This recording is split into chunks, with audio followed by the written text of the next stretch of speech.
Update tayo sa mga related o election-related incident with Police Colonel Jean Fajardo, ang Acting Chief ng Public Information Office ng Philippine National Police. Magandang araw po, Colonel Fajardo. Magandang araw po, Sir Aljo.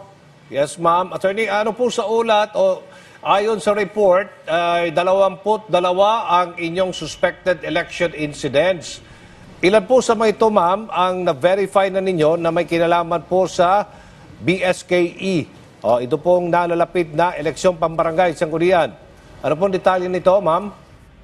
Tama po, Sir Aljo. As of 8 a.m. yesterday po ay may 22 na po tayo na itala na insidente.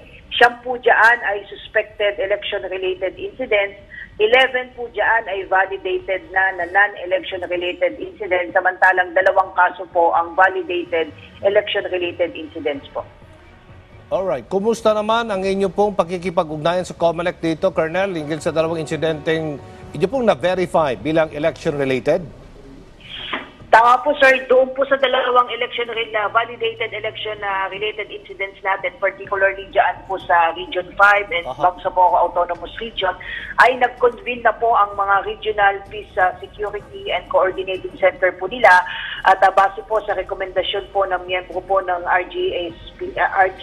RPSJCC po, ay nire-recommenda po nila itong mga lugar na po ito na mapait sa ilalim po sa red category kung saan moto proprio po ay po pwede pong mag-declare ang COMELEC na under COMELEC control po itong mga nasabing areas po. Ilan pong areas of concern naman ng PNP na nasa red category o yung may mga history po ng election-related incident? Doon po, sir, sa ating areas of concern, yung ating pong unang nai-report na mga around 27 po na mga areas of great concerns, ay ganun pa rin po, sir, yung ating nasa listahan. Bagamat ito naman po ay hindi pa po ito pinal, iniintay pa rin po natin, sir, yung final determination po ng COMELEC po kung ito po bang mga 27 na mga areas na nasa red category po ay makukonfirm po at ang COMELEC po ang magdidesisyon kung ito po ay madadagdagan o mababawasan po. Kumusta naman yung deployment natin sa mga areas of concern? Sapat ba ang bilang ng mga pulis natin sa mga lugar na yan, ma'am, attorney? Doon po, sir, sa Malabang, Lanao del Sur ay nag-recommenda na po tayo na dagdagan po yung mga security personnel po natin dyan at nagpapasalamat din po tayo sa ating counterpart na sa Armed Forces of the Philippines dahil nagbigay po sila ng karagdagang tao po. At doon po sa mga areas na may mga namomonitor po tayo na mga intense political rivalries po ay patuloy po nating sinisiguro na may mga sapat po tayong bilang dyan para siguraduhin po na habang umiiral po itong ating election period ay masisiguro po natin na hindi po mag-escalate yung anumang banta na maaari pong mag-disrupt sa papalapit po na eleksyon sa Oktubre.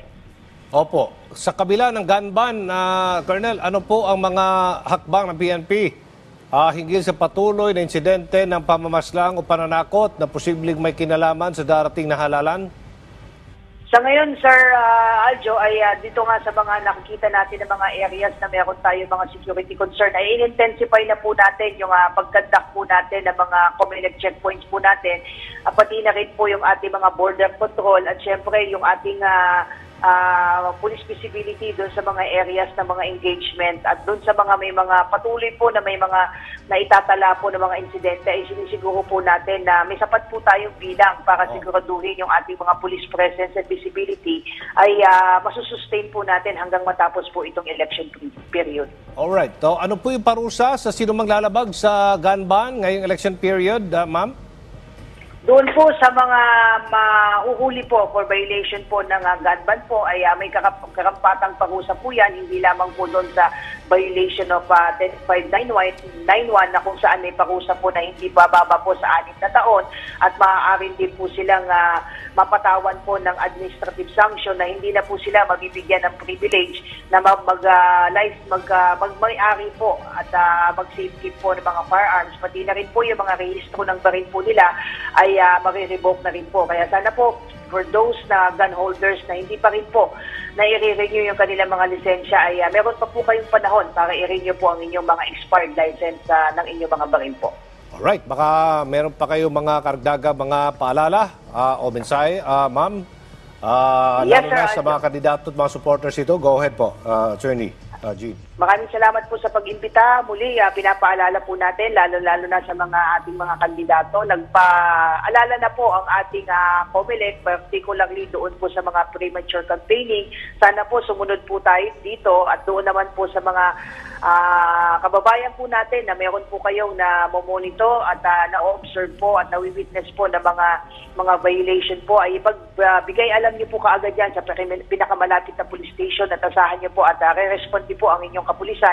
Siyempre sa tulong na rin po at guidance na rin po ng ating COMELEC na siya naman po may primary authority with respect sa enforcement po ng ating mga election laws po.